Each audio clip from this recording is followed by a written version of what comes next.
Welcome to your midweek motivation. As you can see, I'm sitting in our offices. But as you can also see,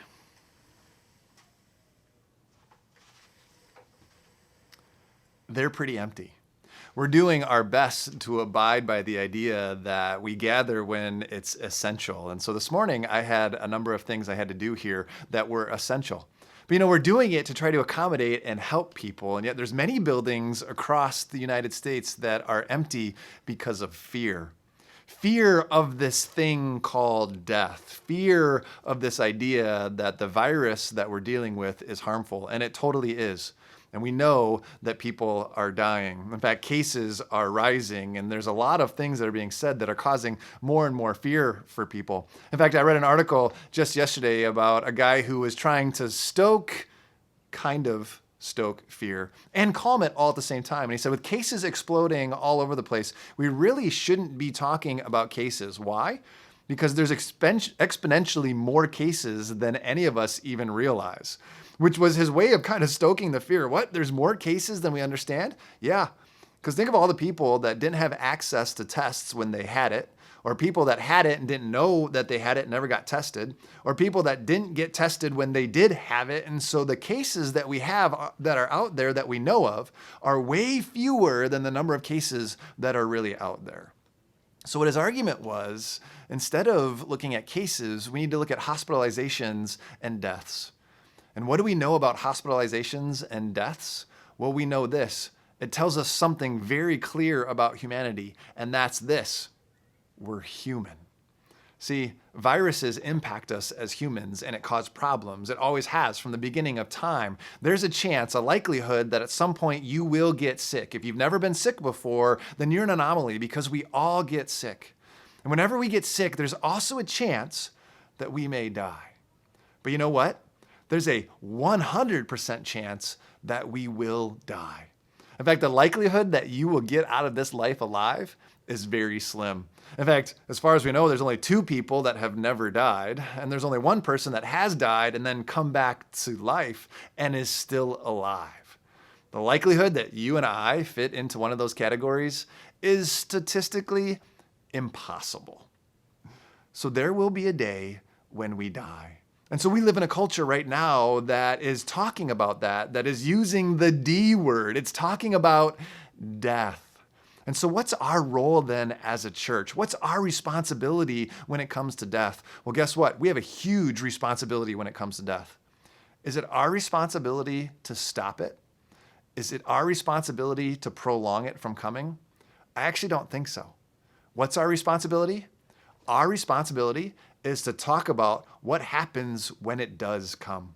See, I believe that's one of the main responsibilities the church has when it comes to death. Our responsibility is to help people understand what happens when we do die. Well, thankfully, there was this man named John who tells us about it. In fact, he wrote a number of books in the New Testament, one of them being primarily his gospel.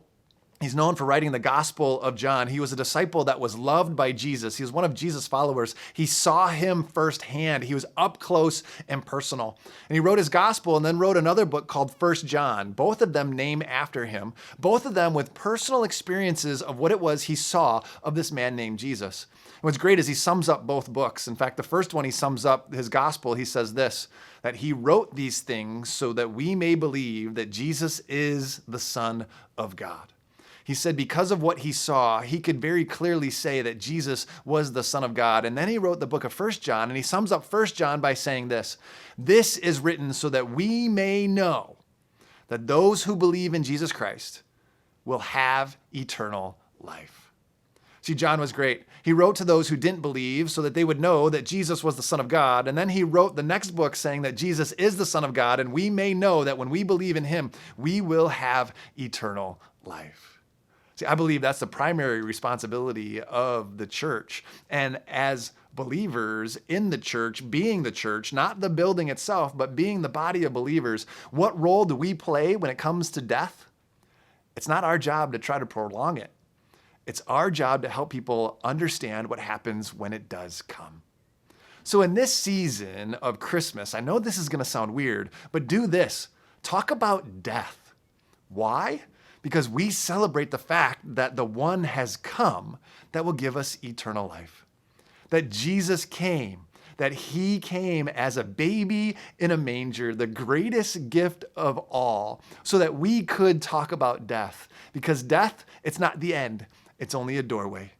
And through Jesus, we can know that we will have eternal life.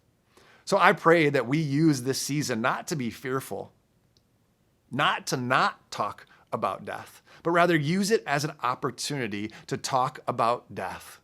And be careful. Sometimes that means sitting in empty offices. Sometimes that means not necessarily doing things that we wanted to do before. Not because we want to prolong the fact that we're going to die. We want to make sure that we don't die as soon, but rather it gives us more opportunity here on earth to tell people about what happens when we do. So in this season, use this opportunity to talk about death and share the joy of Christmas and the life that came in this baby named Jesus, who ended up dying for us and then coming back to life and is alive today, so that we may know that in him we can have eternal life. Hopefully this week you're motivated.